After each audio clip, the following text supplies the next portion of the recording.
Muy buenos días con todos. El día de hoy realizaremos el seminario de la semana número 1 con el tema de biosíntesis de aminoácidos no esenciales. Los integrantes del grupo son los siguientes, como ustedes pueden observar. Pasaremos a la primera parte. Para entender qué es la síntesis de aminoácidos no esenciales, primero tenemos que saber el concepto de qué es un aminoácido. En este caso, es una molécula orgánica que se caracteriza por tener al menos un grupo amino en su estructura, NH2 también conocido, y un grupo carboxilo, también conocido como COOH. Están unidos a un átomo de carbono que lo llaman carbono alfa. Además, ese carbono central está unido a un átomo de hidrógeno y a una cadena lateral o grupo R, que varía en cada aminoácido y determina sus propiedades químicas y biológicas. En este caso, entonces, podemos resumir que los aminoácidos son las unidades básicas de las proteínas, ya que se enlazan mediante enlaces peptídicos para formar cadenas polipeptídicas. Ahora, siguiendo con el concepto de que es un aminoácido no esencial, en este caso, la biosíntesis de estas moléculas es el conjunto de reacciones metabólicas mediante los cuales el organismo produce aquellos aminoácidos que no necesariamente tienen que ser incorporados a través de la dieta, ya que pueden ser sintetizados a partir de precursores metabólicos simples, como lo son el ciclo de Krebs, la glucólisis o la vía de las pentosas fosfato. Pasamos ahora con lo que son las características. En este caso, son precursores metabólicos, puesto que la materia prima para su síntesis proviene de rutas metabólicas esenciales, como lo son la glucólisis, el ciclo de Krebs o la vía de las pentosas fosfato mencionadas anteriormente. Como segunda característica, tenemos a que son, o bueno, presentan autonomía del organismo, puesto que el cuerpo puede producir estos aminoácidos sin la necesidad de obtenerlos de la dieta. Esto es primordial que lo recordemos porque es demasiado importante para distinguir a lo que son los aminoácidos no esenciales. Esto significa que, aunque no los consumamos directamente de los alimentos, el organismo es capaz de sintetizarlos para cubrir sus necesidades proteicas y metabólicas. También tiene la función del uso de las transaminasas, puesto que la mayoría de los aminoácidos no esenciales se producen mediante reacciones de transaminación, en las que un grupo amino de un aminoácido donador, generalmente suele ser el glutamato, se transfiere a un esqueleto carbonado. Por ejemplo, tenemos la suma del piruvato más el glutamato, que nos resultaría la alanina más el alfa-cetoglutarato. También poseen la característica de dependencia de cofactores, puesto que estas reacciones requieren cofactores, especialmente piridoxal fosfato, PLP, derivado de la vitamina B6, que es esencial para las transaminaciones. Y sin este cofactor, la síntesis se vería comprometida y se ocasionarían problemas en la síntesis. También poseen la característica de interconexión metabólica, puesto que la producción, en este caso de aminoácidos no esenciales, está estrechamente conectada con el metabolismo de carbohidratos y lípidos. Por ejemplo, durante el ayuno, el músculo degrada proteínas, produce alanina y el hígado lo convierte en glucosa, siguiendo lo que es un ciclo glucosa-alanina. Tenemos ejemplos de aminoácidos no esenciales, los cuales se van a ir describiendo poco a poco a la medida de que vayamos avanzando con este tema. Algunos de los ejemplos son la alanina, la tirosina, el aspartato, la cisteína, el glutamato, la glutamina, la glicina, prolina, serina, asparagina, arginina, entre otros que vamos a tocar más adelante. Bueno, mi nombre es Steve Crisóstomo y bueno, cambiando de tema, que son la familia biosintética de los aminoácidos. Como sabemos, los aminoácidos no se forman de manera aislada, sino que derivan de intermediarios metabólicos centrales, como la glucólisis, el ciclo de Krebs y la ruta de las pentosas de fosfato. Estas se agrupan en 6 familias biosintéticas principales. Una de ellas es la familia del piruvato, que tiene como compuestos la orina, la alanina, la valina, la leucina y la isoleucina. Otra familia que tenemos es la familia del 3-fosfoglicerato, que está compuesta por, o bueno, produce serina, glicina y cisteína. También está la familia del aspartato, que como dice su nombre, da lugar al aspartato. También está compuesta por asparagina, treonina, metionina y lisina. Otra familia es la familia del glutamato, que como también dice su nombre, forma glutamato, glutamina, prolina y arginina. La familia también está la familia del corismato, o también llamado familia aromática, que produce fenilalanina, tirosina y tirofonato. La última familia, que es la familia de la histidina, que a partir de la ribosa 5 de fosfato se sintetiza histidina. Estos grupos permiten organizar la síntesis según su precursor metabólico y son esenciales tanto en organismos autótrofos como heterótrofos. Y cambiando de punto, que es la incorporación del amonio en los aminoácidos, el amonio libre es tóxico, por lo que se debe fijar de manera controlada. Existen dos vías principales. Una de ellas es la glutamina sintetasa, que está compuesta, o que me he dicho, convierte el glutamato junto a la NH más ATP, que nos arroja la glutamina. Y la otra vía es el glutamato de deshidrogenasa, que está compuesta por acetilglutarato más NH más NADPH, que nos arroja el glutamato. De esta manera, el glutamato y la glutamina funcionan como molécula clave en la asimilación de nitrógeno. Por un lado, el glutamato, ¿no?, es conocido por un donador universal de los grupos amino en transaminación, y la glutamina, por otro lado, transporta nitrógeno de forma no tóxica y es precursor de purinas, piridininas y otros aminoácidos. Otro punto que podemos recalcar es las reacciones de transaminación, catalizadas por transaminasas o también llamadas por aminotransferasas, que permite transferir un grupo de amino de un aminoácido a un citoácido, generando un nuevo aminoácido. Por ejemplo, un aminoácido 2 con un citoácido 1 o también a la inversa un citoácido 1 con un aminoácido 2, ¿no? Por último, podemos decir que este proceso es esencial para la síntesis de aminoácidos no esenciales y para el equilibrio del metabolismo nitrogenado. Soy Casey Ramírez y les voy a hablar acerca de la síntesis de glutamato. Es un aminoácido no esencial, lo que significa que el organismo puede sintetizarlo por sí mismo. En cuanto a su estructura química, la fórmula molecular, como lo podemos ver, es 5 de carbono, 9 de hidrógeno y dióxido nítrico tenemos 4. Es un aminoácido polar con dos grupos carboxílicos. En cuanto a sus funciones principales, están las metabólicas, pues es un intermediario del ciclo de Krebs y síntesis de aminoácidos y bases nitrogenadas. En cuanto a las neurofisiológicas, es un neurotransmisor excitador para el sistema nervioso central y tiene plasticidad sináptica, que es propio del aprendizaje y la memoria. También tenemos la nutrición, que es un potenciador de sabor. En cuanto a los receptores de glutamato, tenemos los ionotrópicos, que permiten el paso de iones, y los metabotrópicos, que modulan cascadas de señalización intracelular. Por último, tenemos la importancia clínica, que un exceso de este provoca excitotoxicidad, que es un proceso patológico en que las neuronas son dañadas y destruidas por esta sobreestimulación. También está asociado con enfermedades como el Alzheimer, la esclerosis lateral amiotrófica y la epilepsia. El uso de glutamato también monosódico en este caso es importante en la industria alimentaria, pero no tiene que ser en exceso, sino en dosis moderadas. Síntesis de glutamina. Es un aminoácido condicionalmente esencial y es el más abundante en plasma y músculo. En su estructura química tenemos que son 5 de carbono, 10 de hidrógeno, de nitrógeno 2 y de oxígeno 3. Y deriva del glutamato, pero con un grupo amida. En cuanto a la presencia en alimentos, tenemos lo que son las carnes, pescados, la leche, la espinaca y también como suplemento nutricional. En cuanto a sus funciones principales, tenemos en las metabólicas, que son transporte de nitrógeno y también una fuente de energía para enterocitos. En las inmunológicas, nutre los linfocitos y los macrófagos y mejora la respuesta inmune ante esto. Las musculares favorece la recuperación tras el ejercicio intenso y en las neurológicas da equilibrio en la excitación y inhibición. Importancia clínica, tenemos que en cirugías, quemaduras, demanda mucha glutamina y entonces esto aumenta. Previene también la atrofia muscular y protege la mucosa intestinal. En cuanto a la utilización del suplemento, tenemos una nutrición clínica y deportiva.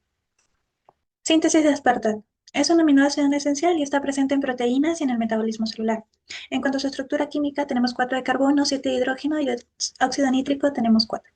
Es un aminoácido polar con dos grupos carboxilos. Está presente en las carnes, como el res, el pollo, también en yogur, en espárragos. En sus funciones principales, en las metabólicas, es un intermediario del ciclo de Krebs y también un precursor de nucleótidos. En neurofisiológicas, actúa como neurotransmisor del sistema nervioso central y en energéticas es una fuente de oxalacetato. En cuanto a su importancia clínica, en niveles adecuados favorece el metabolismo energético y alteraciones de este en trastornos metabólicos y hepáticos. Síntesis de asparagina. Se forma a partir del aspartato más la glutamina, y en su forma molecular tenemos 4 de carbono, 8 de hidrógeno, 2 de nitrógeno y 3 de oxígeno. Es un aminoácido polar con un grupo amida en su cadena lateral. Está presente en los espárragos principalmente, en las carnes, huevos y lácteos. En sus funciones principales, las metabólicas intervienen en el metabolismo de nitrógeno y también es un precursor de la síntesis de glicoproteínas. Por eso mismo también forma parte de la estructura de muchas proteínas y en la parte celular mantiene el equilibrio entre excitación e inhibición. En su importancia clínica tenemos que es esencial para el crecimiento y la proliferación celular y en algunos cánceres también depende mucho esta biomolécula. En sus alteraciones está relacionado con problemas neurológicos y también metabólicos. Síntesis de prolina. Es un aminoácido no esencial y destaca porque en su grupo amino forma un anillo pirrolidínico. Su estructura tiene 5 de carbono, 9 de hidrógeno y de óxido nítrico tenemos 2. En sus funciones principales está la estructural, que es esencial en la formación de colágeno. En la metabólica es una fuente de energía en condiciones de estrés y en la celular participa en la señalización y protección frente al estrés oxidativo. Está presente en las carnes, en la gelatina también y también en la soya, legumbres y cereales. Su importancia clínica es que la deficiencia de este produce problemas en la piel, huesos y articulaciones por el colágeno. También tiene un papel principal en las enfermedades como las fibrosantes y las cardiovasculares. Y también es una suplementación usada para la salud articular, la cicatrización y en cuanto a la estética. Síntesis de arginina. Es un aminoácido esencial y en su estructura química tenemos 6 de carbono, 14 de hidrógeno, de nitrógeno 4 y de oxígeno 2. En su grupo funcional distintivo está principalmente el guanidino. En sus funciones principales en las metabólicas es parte del ciclo de la urea porque permite el transporte y la eliminación del nitrógeno. En las vasculares está la producción de óxido nítrico. En las inmunológicas estimula la función de linfocitos T y en las musculares mejora el rendimiento deportivo. Está presente en alimentos como res, pollo, el salmón, también en las almendras, soya y lentejas. En su importancia clínica, son usados estos suplementos como para la hipertensión, la cicatrización de heridas, el deporte también, y las alteraciones de este, es decir, de la arginina, trae problemas renales o metabólicos. Mi nombre es Dayan Sarmiento y hablaré sobre la síntesis de la serina. La serina es un aminoácido no esencial, porque el cuerpo puede producirlo a partir de otros compuestos. En los alimentos se encuentra en la carne, frutos secos, legumbres, pescados y mariscos. ¿Qué funciones tiene en el cuerpo? Se absorbe en el intestino delgado, atraviesa la barrera hematoencefálica y participa en la síntesis de glicina, y proteínas y folato. En lo que es tema de la regulación, el cuerpo regula sus niveles. Si falta, la produce y si sobra, la transforma en otras sustancias. En la suplementación, normalmente no se necesita suplemento, salvo en casos médicos. Ahora hablaremos sobre la síntesis de la cisteína. La cisteína es un aminoácido semiesencial, ya que el cuerpo puede producirlo a partir de la metionina y serina, pero también es necesario obtenerlo de la dieta. Beneficios principales: refuerza el sistema inmunológico, fortalece el cabello, las uñas y apoya al hígado gracias al glutatión, un antioxidante clave. En sus usos y implicaciones, la cisteína se usa como suplemento por su papel antioxidante, en vitaminas y también en la industria alimentaria para mejorar la textura y sabor de productos como el pan. Pasamos a lo que es glicina. La glicina es el aminoácido más pequeño y no esencial, porque el cuerpo puede producirlo. Sus fuentes alimenticias son la carne, el pollo, la leche, los huevos, la verdura. Y sus funciones principales forman parte de proteínas, colágeno, ADN y glutatión. Actúa como un neurotransmisor inhibidor, regula el metabolismo, protege el cerebro, los pulmones, el hígado, el intestino, mejora el sueño y la inflamación. Ahora pasaremos a hablar sobre la síntesis de la fenilalanina. Es un aminoácido esencial. ¿Eso qué significa? Que el cuerpo no puede producirlo y debemos obtenerlo de la dieta.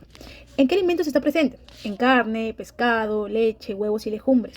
Las funciones que tiene este aminoácido es que sirve para formar proteínas, producir tirosina y catecolaminas, que está la dopamina, la adrenalina y la noradrenalina, esenciales para el sistema nervioso.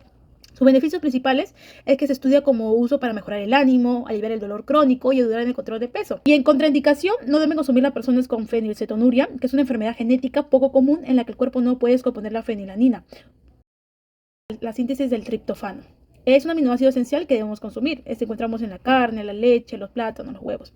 Sus funciones principales es que produce serotonina y melatonina, ayudando a regular el sueño, el apetito y el ánimo. En los usos clínicos y suplementos se usan suplementos para dormir mejor, aunque no siempre es necesario. Y una contraindicación es que debe usarse con precaución en combinación con medicamentos.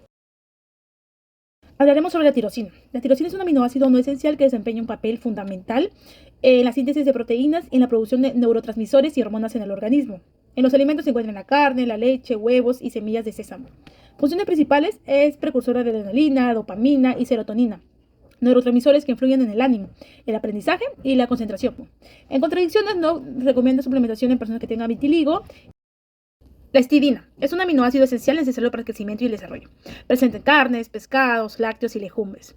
Es importante para la protección frente al estrés oxidativo, el buen funcionamiento del sistema inmunológico y el desarrollo del sistema nervioso. Sus funciones principales es que forma parte de la hemoglobina y carnosina, que protege el sistema nervioso y ayuda al equilibrio de ácido-base, o sea, pH.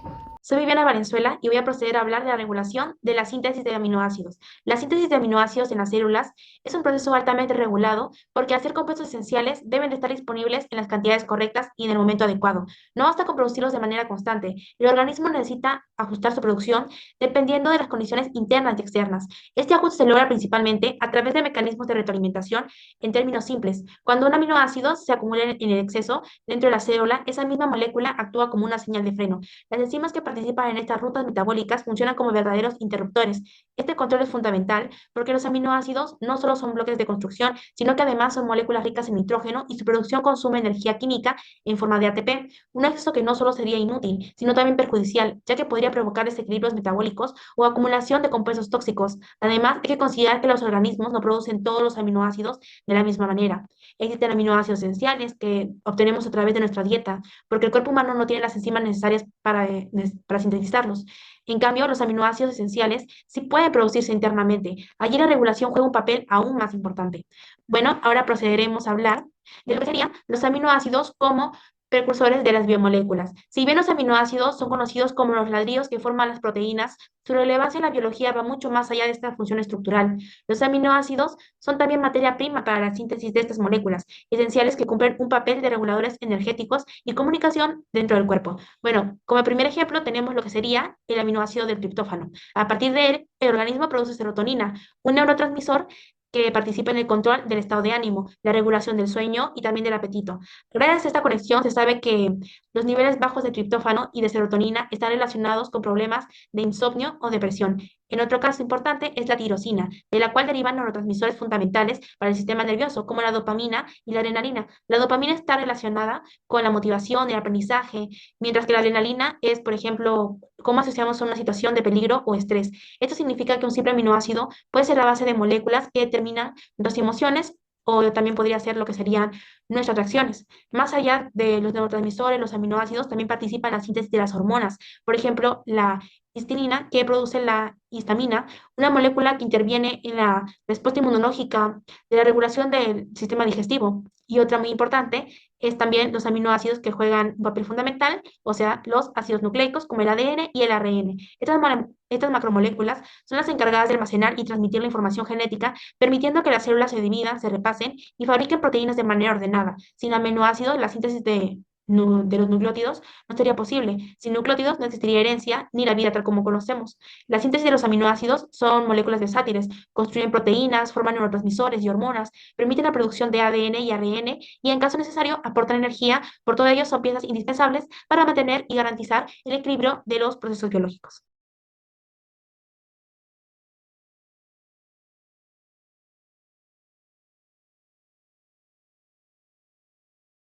Todas nuestras células tienen proteínas. Proteínas que pueden estar cumpliendo papeles de receptores, transportadores, hormonas o enzimas. Estas proteínas están conformadas de bloques pequeños o monómeros llamados aminoácidos. En la naturaleza se han identificado cerca de 500 aminoácidos, de los cuales 20 pueden estar presentes en nuestras proteínas. A estos aminoácidos que están presentes en nuestras proteínas se les denomina aminoácidos proteinogénicos. Los aminoácidos tienen un carbono alfa, un grupo carboxilo, un grupo amino, un hidrógeno y una cadena lateral o grupo R. La diferencia en los 20 aminoácidos está en la cadena lateral. Eso es lo que cambia en cada uno de ellos. En la glicina, su grupo R es simplemente un hidrógeno. Es por eso que se le considera el aminoácido más sencillo. Ahora, dependiendo del grupo R de los aminoácidos, podemos clasificarlos de la siguiente manera. Aminoácidos aromáticos. Aquí tenemos a la fenilalanina, al triptófano y a la tirosina. En amarillo tenemos sus cadenas laterales, tenemos sus abreviaturas y sus códigos de una sola letra. Su cadena lateral característica de estos aminoácidos les otorga la propiedad de hidrofobicidad o que sean apolares. En el caso de la tirosina, ese OH que presenta anclado al anillo aromático le da cierto grado de polaridad. Podríamos decir que de los tres, el que tiene ligera polaridad es la tirosina. En el caso de los aminoácidos polares sin carga, está la serina, asparagina, treonina y glutamina. Los grupos R de estos aminoácidos pueden formar puentes de hidrógeno con el agua, por eso son hidrofílicos o polares. Recuerda que la tirosina tenía ligera polaridad, por eso es que en algunos textos lo consideraban dentro de esta categoría. Como tercer grupo tenemos a los aminoácidos alifáticos apolares. Aquí están la alanina, metionina, isoleucina, valina y leucina. Las cadenas laterales de estos aminoácidos le dan la propiedad de hidrofobicidad o que sean apolares. Un dato muy importante es que a la isoleucina, valina y leucina se les considera aminoácidos de cadena ramificada. Eso es por la naturaleza de sus cadenas laterales. En forma resumida, algunos los llaman BCAA. Pasando a otro grupo de aminoácidos, tenemos a los aminoácidos cargados negativamente. Aquí está el aspartato y glutamato. Estos aminoácidos tienen cadenas laterales cargadas negativamente a pH 7, muy similar a este siguiente grupo, que son los aminoácidos cargados positivamente. Estos aminoácidos tienen cadenas laterales cargadas positivamente a pH 7. Aquí tenemos a la lisina, histidina y arginina. Y finalmente tenemos a los aminoácidos con grupos R especiales. Aquí está la cisteína, la glicina, la selenocisteína y la prolina. En este caso, la selenocisteína podríamos llamarlo el aminoácido 21.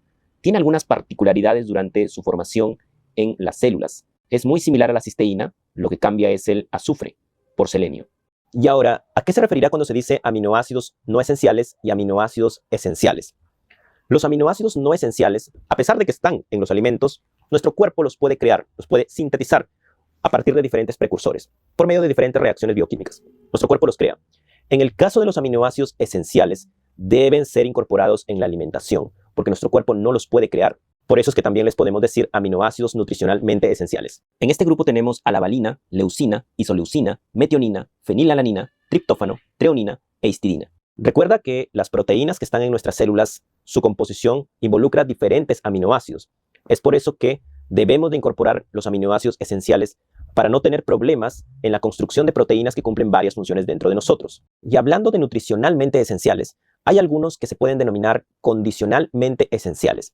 ¿Qué quiere decir eso? Quiere decir que en algunos contextos la demanda de ellos aumenta. Normalmente son no esenciales, pero debido a algunos contextos como embarazo, desarrollo o enfermedad, en estos contextos puede aumentar la demanda de algunos de estos aminoácidos que en condiciones normales son no esenciales. Aminoácidos condicionalmente esenciales son glicina, arginina, prolina, cisteína, tirosina, serina y glutamina. Bueno, así llegamos al final de este video. Te recomiendo que revises varias fuentes, las corrobores, porque en este tema suelen haber diferencias en la forma como se representan las moléculas, cómo se explica la parte química. Cualquier duda, déjala en los comentarios, ya será hasta otra oportunidad. Pasemos ahora con el siguiente caso clínico que nos dice: paciente femenina de 25 años, estudiante de medicina, acude por astenia, dificultad de cicatrización y dolor en articulaciones. Refiere que hace 6 meses adoptó una dieta muy baja en proteínas debido a un plan alimenticio para bajar de peso. Al examen físico presenta piel con aspecto seco y con pequeñas equimosis, una herida en la pierna izquierda con cicatrización lenta, dolor articular leve a la palpación. En los exámenes de laboratorio presenta disminución de hidroxiprolina en orina, bajos niveles plasmáticos de prolina y glicina, y una disminución de síntesis de colágeno evidenciada por pruebas bioquímicas. En este caso, el diagnóstico que se le da a la jovencita es déficit funcional de colágeno secundario a deficiencia de aminoácidos no esenciales, en especial la prolina y la glicina. A consecuencia de, en este caso, acompañado de esto, la vitamina C, en especial el escorbuto incipiente. Todo esto porque la prolina y la glicina son aminoácidos no esenciales claves para la síntesis del colágeno. La hidroxilación de la prolina y lisina, que es un paso esencial para la estabilidad del colágeno, requiere necesariamente de la vitamina C como cofactor. En este caso, la paciente presenta los signos típicos: la mala cicatrización, la fragilidad capilar, que es la equimosis, el dolor articular y la piel seca en este caso. Este cuadro se explica por una alteración en la síntesis y maduración del colágeno debido a la ingesta inadecuada de proteínas y un probable déficit de la vitamina C en este caso.